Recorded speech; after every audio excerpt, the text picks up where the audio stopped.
Welcome to railway की YouTube channel. आप जो है ट्रेन के एसी क्लास में टिकट लिए ताकि आपका जर्नी कंफर्टेबल हो, लेकिन आपके जर्नी के दौरान कुछ देर तक, कुछ दूरी तक आपका एसी नहीं चला और आप काफ़ी ज़्यादा परेशान हुए, अनकंफर्टेबल फील किए। ऐसे केस में आप जो है रेलवे से रिफ़ंड चाहते हैं कि मैं एसी क्लास में टिकट तो लिया, लेकिन एसी की जो सुविधा है वो मुझे नहीं मिला, तो मुझे रिफ़ंड कैसे मिलेगा।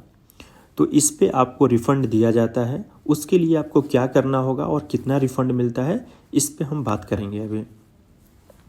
तो इसके लिए क्या करना होगा, आपको कंडक्टर या गार्ड का सर्टिफिकेट चाहिए आपको। और जैसे ही आप अपने डेस्टिनेशन स्टेशन पे पहुंच जाते हैं तो आप टिकट के साथ जो है कंडक्टर और गार्ड का जो सर्टिफिकेट होता है, जिसमें सर्टिफाई किया गया होता है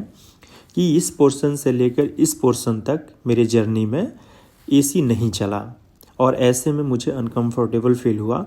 तो वो सर्टिफिकेट प्लस टिकट आप जैसे ही डेस्टिनेशन स्टेशन पर ले जाकर सबमिट करते हैं तो आपको जो है जो रिफ़ंड है अलाउ किया जाता है। वो रिफ़ंड कैसे अलाउ किया जाता है उसके बारे में हम देखते हैं। सपोज दैट कि आप एसी फर्स्ट क्लास का टिकट लिए थे, तो ऐसे केस में कि जो आपको फेयर जो है रिफ़ंड होगा वो किस प्रकार होगा। ऐसे में ये लिया जाता है कि जो एसी फर्स्ट क्लास का फेयर है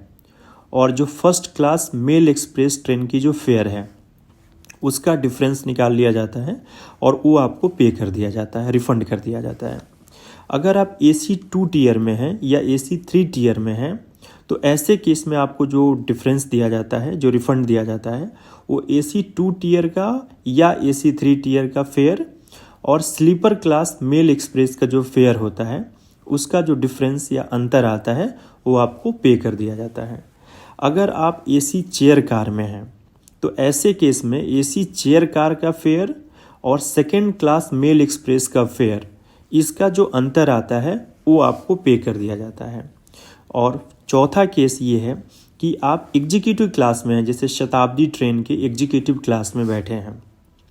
आपका एसी फेल हो जाता है। तो ऐसे में जो आपका शताब्दी ट्रेन या उस तरह की और कोई ट्रेन जो एग्जीक्यूटिव क्लास का जो फेयर होता है वो माइनस, यानी कि उसमें से घटा दिया जाता है आपका मेल एक्सप्रेस का जो फेयर होता है वो, और उसका जो डिफरेंस होता है वो आपको पे कर दिया जाता है, रिफ़ंड कर दिया जाता है। तो ऐसे केस में जो है रिफ़ंड इस तरह से मिलता है जिसमें कि एयर कंडीशनिंग इक्विपमेंट फेल हो जाती है और आपके पास कंडक्टर या गार्ड का सर्टिफिकेट होता है जिसको आप प्रोड्यूस करते हैं डेस्टिनेशन स्टेशन पे, यानी कि जहां आप पहुंच जाते हैं अपने स्टेशन पे, वहां पर जाकर उसको अपने टिकट के साथ प्रेजेंट करिए। और इसमें खास बात का ये ध्यान रखना है कि आपको जो अपनी टिकट प्रेजेंट करना है